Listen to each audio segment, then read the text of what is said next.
As you can see, my key is right here, and it's not getting any signal. So this is a common issue. All it is just your battery's going bad, so you're gonna have to replace your battery.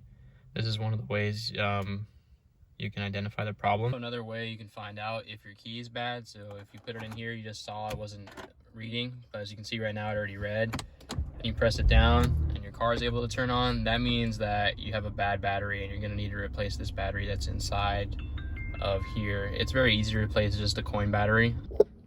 Okay, so now we're gonna be taking off the actual battery. So what you're gonna need is a 2032 battery, and all you need to do is take off the key holder, so to expose the key, and this is the valet key.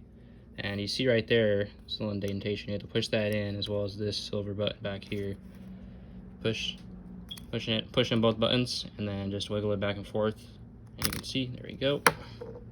So the battery looks like in there. So 2032, positive side's facing down. Take the new battery, put the positive side facing down. You see right there's where the battery goes in, and you just put it in like so. Make sure it's nice and tight. Put your key back in, and you can probably hear my car, but see, it flashes. So now your key is going to be able to be working. It'll also go show you in the car that it actually works now. See if this turns on.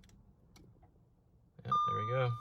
And that's how you replace your battery on your S4 key. Please rate, comment, subscribe. You already know.